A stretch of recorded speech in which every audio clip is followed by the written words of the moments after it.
तो hello hello भालो, स्वागत है आपका आज के नए वीडियो में। आज हम लोग पढ़ने जा रहे हैं हम लोग का एक और इम्पोर्टेंट टॉपिक, जो कि हम लोग के एविडेंस लॉ का है, जो कि है द्वितीयक साक्ष्य की व्याख्या करनी है। यानी सेकेंडरी जो एविडेंस होते हैं उनकी हमें इसमें क्या करनी है, व्याख्या करनी है। और साथ ही साथ हमें क्या बताना है कि ये किन परिस्थितियों में, यानी कौन कौन से सिचुएशन होती है जिसमें ये स्वीकार्य है, मतलब ये मान लिए जाते हैं, इस पर चर्चा में करनी है। ठीक है। साक्ष्य की सर्वोत्तमता यानी बेस्ट एविडेंस जो रूल है, या जो हम लोगों ने पहले पिछले वीडियो में पढ़ा था कि न्यायालय को सर्वोत्तम साक्ष्य ही देना चाहिए, बेस्ट एविडेंस ही देना चाहिए। तो साक्ष्य की सर्वोत्तमता यानी बेस्ट एविडेंस रूल को समझना आपके लिए बहुत जरूरी है। भारतीय साक्ष्य विधि का यह सिद्धांत है, भारतीय साक्ष्य विधि का सिद्धांत है कि न्यायालय को हमेशा प्राथमिक साक्ष्य प्राइमरी एविडेंस ही पेश किया जाना चाहिए। न्यायालय में हमेशा प्राथमिक साक्ष्य यानी प्राइमरी एविडेंस ही पेश किया जाना चाहिए, लेकिन जहां प्राथमिक साक्ष्य उपलब्ध ही नहीं है वहां द्वितीयक साक्ष्य यानी सेकेंडरी एविडेंस की अनुमति भी दी जाती है। तो शुरू करते हैं, सेकेंडरी एविडेंस होता क्या है कि जैसा कि हम लोगों ने अभी बोला कि भारतीय साक्ष्य अधिनियम 2023 लागू हो चुका है। हम लोगों ने अभी जानते हैं कि भारतीय जो 2023 भारतीय साक्ष्य अधिनियम का 2023 बीएसए लागू हो चुका है। तो इनके नए प्रावधानों के साथ इसका क्या करते हैं, हम लोग विस्तृत विश्लेषण करते हैं। द्वितीयक साक्ष्य क्या है, यानी डेफिनेशंस ऑफ सेकेंडरी एविडेंस समझो। सामान्य शब्दों में बोले तो द्वितीयक साक्ष्य वह साक्ष्य है जो मूल दस्तावेज या ओरिजिनल डॉक्यूमेंट के साथ के स्थान पर क्या कराता है, पेश किया जाता है, जिसे हम लोग कॉपी कहते हैं। यानी कि द्वितीयक साक्ष्य यानी कि सामान्य शब्दों में बोले तो द्वितीयक साक्ष्य वह साक्ष्य है जो मूल दस्तावेज यानी ओरिजिनल डॉक्यूमेंट के स्थान पर पेश किया जाता है, तो द्वितीयक साक्ष्य होता है। पुराना कानून यानी इंडियन एविडेंस एक्ट की जो धारा 63 में इसे परिभाषित किया गया था। इंडियन एविडेंस एक्ट की जो धारा 63 थी उसमें इसे क्या करा गया था, परिभाषित किया गया था। और नए कानून बीएसए 2023 में अब इसे क्या करा गया, धारा 58 के अंतर्गत क्या करा गया, परिभाषित किया गया सेकेंडरी एविडेंस को। सेक्शन 58 ऑफ बीएसए के अनुसार, मतलब जो 58 बीएसए के अनुसार द्वितीयक साक्ष्य में निम्नलिखित शामिल है। कौन कौन से? मूल प्रति से ऐसी यांत्रिक प्रक्रियाओं यानी मैकेनिकल प्रोसेस द्वारा बनाई गई प्रतियां जो स्वयं शुद्धता सुनिश्चित करती है। मूल प्रति से, जो ओरिजिनल जो प्रति थी, कॉपी थी, उससे ऐसी यांत्रिक प्रक्रियाएं यानी मैकेनिकल प्रोसेस द्वारा बनाई गई जो प्रतियां होंगी, यानी कि फोटोस्टेट करा देना या उसके सर्टिफाइड करा लेना, बहुत चीजें होती हैं, प्रतियां जो स्वयं शुद्धता क्या करती हैं, सुनिश्चित करती हो, प्योरिटी सुनिश्चित करती हो। दस्तावेज की मूल प्रति से बनाई गई या तुलना की गई प्रतियां, दस्तावेज की जो मूल प्रति से बनाई गई प्रति हो गई या तुलना की गई प्रतियां में क्या होती है, सेकेंडरी एविडेंसेस के अंदर आ जाती हैं। दस्तावेजों के प्रतिलेख देते हैं यानी काउंटर पार्ट देखते हैं उन पक्षों के विरुद्ध जिन्होंने उन्हें निष्पादित नहीं किया है। दस्तावेजों के प्रतिलेख देखें या काउंटर पार्ट देखें तो उन पक्षों के विरुद्ध होता है जिन्होंने उन्हें निष्पादित नहीं किया है। फिर देखते हैं किसी दस्तावेज की विषय वस्तु का उस व्यक्ति द्वारा दिया गया मौखिक विवरण, किसी दस्तावेज की विषय वस्तु का उस व्यक्ति के द्वारा दिया गया मौखिक विवरण यानी ओरल अकाउंट, जिसने स्वयं उस दस्तावेज को देखा, जिसने क्या करा है, स्वयं उस दस्तावेज को देखा है। नया जोड़ देखते तो बीएसए में क्या करा गया, डिजिटल रिकॉर्ड के मामले में भी अब कर दिया, डिजिटल क्योंकि बढ़ावा दिया ही है बीएसए में बनाया गया है। यदि मूल सर्वर या डिवाइस उपलब्ध नहीं है, कोई मूल सर्वर है या कोई डिवाइस उपलब्ध नहीं है, तो उसकी प्रमाणित प्रति, जो उसकी जो प्रमाणित सर्टिफाइड जो प्रति होगी या प्रिंट आउट भी द्वितीयक साक्ष्य की श्रेणी में विशेष परिस्थितियों में आता है। अब द्वितीयक साक्ष्य कब स्वीकार है, द्वितीयक साक्ष्य कब स्वीकार है, इसके सर्कमस्टेंसेस देख लेते हैं एडमिसिबिलिटी के। तो वो होगा, न्यायालय हर मामले में द्वितीयक साक्ष्य स्वीकार नहीं करता। न्यायालय होता है वो हर मामले में, हर मैटर में द्वितीयक साक्ष्य स्वीकार नहीं करता है। इसके लिए बीएसए 2023 की धारा 60 यानी पुराना सेक्शन 265 था, उसके तहत विशिष्ट परिस्थितियां बताई गई कहां कहां पे जो है सेकेंडरी एविडेंस स्वीकार होगा।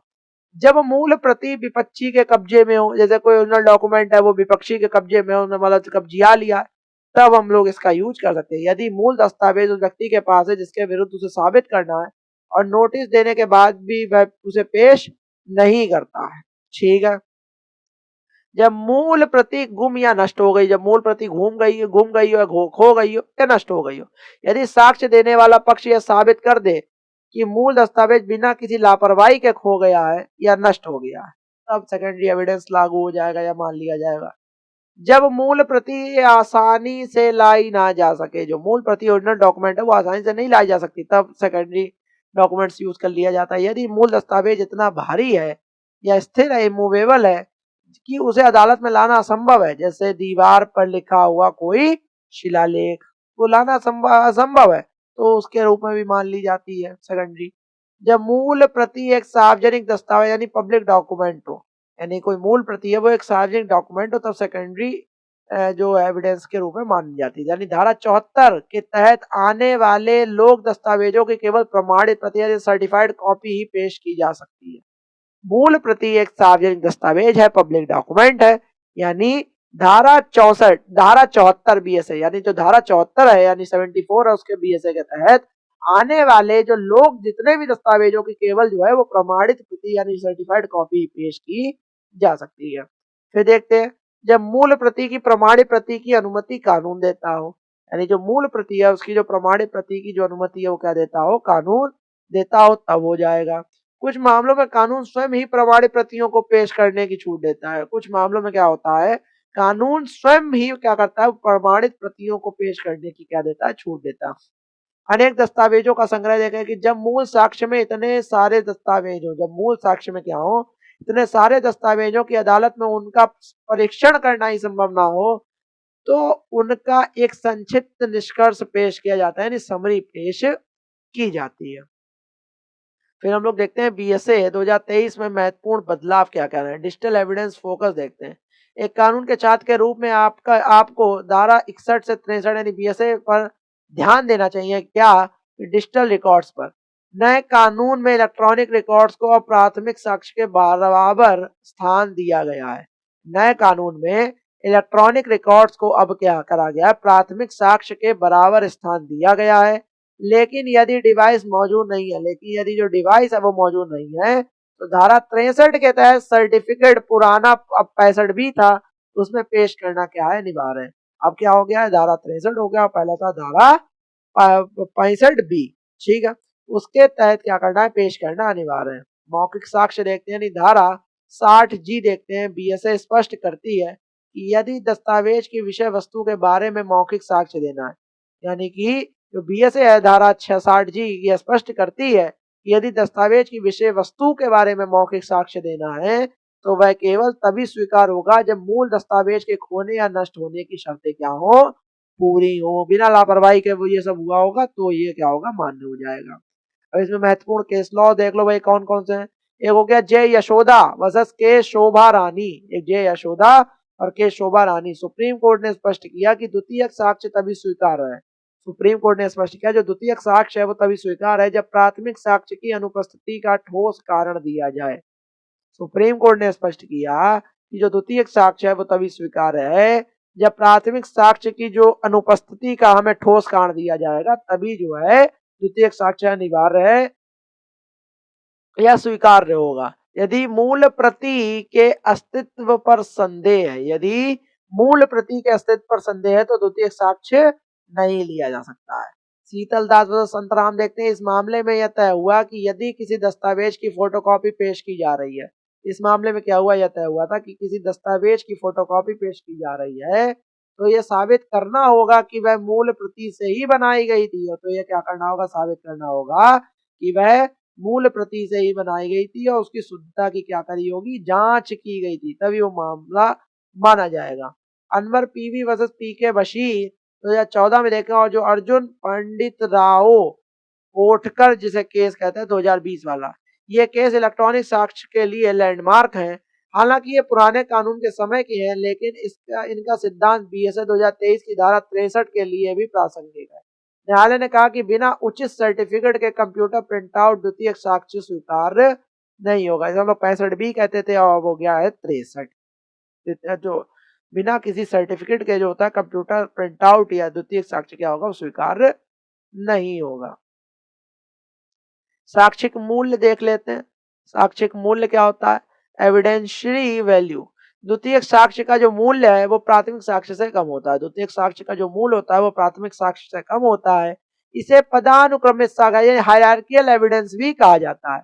अदालत हमेशा ये मानती है कि यदि कोई पक्ष मूल पेश नहीं कर रहा है तो शायद उसमें कुछ छिपाने वाली बात है। अदालत हमेशा यह मानती है अगर कोई व्यक्ति ओरिजिनल चीज नहीं दे रहा तो जरूर उसमें कुछ छुपाने वाली बात हो गई, क्योंकि कॉपी ऑपी में सब कुछ बदलाव किए जा सकते हैं आज के टाइम पे, आप सब जानते हैं।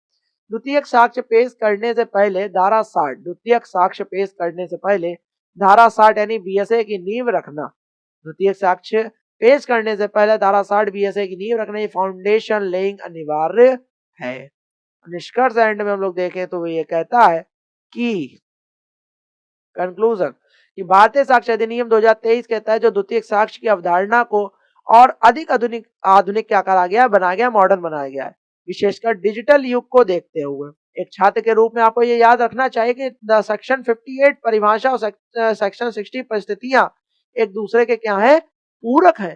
द्वितीयक साक्ष्य न्याय तक पहुंच का एक सिर्फ साधन है, ताकि केवल तकनीकी आधार पर यानी मूल प्रति न होने पर किसी का अधिकार ना छिन जाए। नोट करने वाली ये बात है कि आपकी परीक्षा के लिए अगर ये सलाह है कि उत्तर लिखते समय हमें बीएसए की धाराओं यानी 58, 7, 63 को ब्रैकेट में पुराने आईए धाराओं 63, 65 और 65 बी के साथ लिखें, इससे परीक्षक पर क्या करेगा, अच्छा पढ़ो, क्योंकि आप इंडियन एविडेंस एक्ट और बीएसए को साथ लेके चले, बताते चले कि पहले ये था अब ये हो गया है, ठीक है।